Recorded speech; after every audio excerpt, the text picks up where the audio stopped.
آنکھ میں دوا ڈالنے سے روزہ نہیں ٹوٹے گا، سرما لگانے سے روزہ نہیں ٹوٹے گا، کان میں دوا ڈالنے سے روزہ نہیں ٹوٹے گا، ناک میں دوا ڈالنے سے روزہ ٹوٹ جائے گا، لپسٹک یا چیپسٹک وغیرہ لگانے سے روزہ نہیں ٹوٹے گا، بشرط یہ کہ لپسٹک کے اجزاء منہ کے ذریعے حلق میں نہ جائیں۔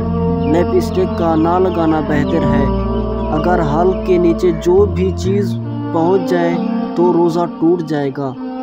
ڈرپ لگانے سے روزہ نہیں ٹوٹے گا، انسولین لگانے سے روزہ نہیں ٹوٹے گا، بال کاٹنا یا ناخن تراشنے سے روزہ نہیں ٹوٹے گا، بال چاہے جو بھی ہوں، چاہے سر کے ہوں، چاہے غیر ضروری ہوں، پھر بھی روزہ نہیں ٹوٹے گا۔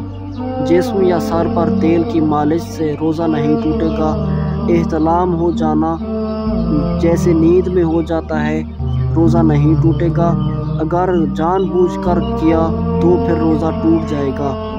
نہانے سے روزہ نہیں ٹوٹے گا، مسواک کرنے سے روزہ نہیں ٹوٹے گا، ناک سے خون بہنا روزہ نہیں ٹوٹے گا، بشرط یہ کہ منہ کے ذریعے خون حلق میں نہ جائے۔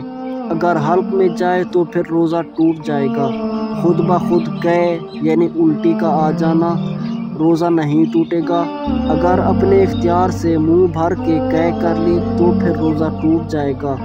خون دینے سے روزہ نہیں ٹوٹے گا، خون ٹیسٹ کروانے سے روزہ نہیں ٹوٹے گا، پرفیوم یا عطر لگانے سے روزہ نہیں ٹوٹے گا، سگریٹ یا تمباکو نوشی پینے سے روزہ ٹوٹ جائے گا، انہیلر کا استعمال کرنے سے بھی روزہ ٹوٹ جائے گا، ماہواری یعنی حیض کا آ جانا روزہ ٹوٹ جائے گا۔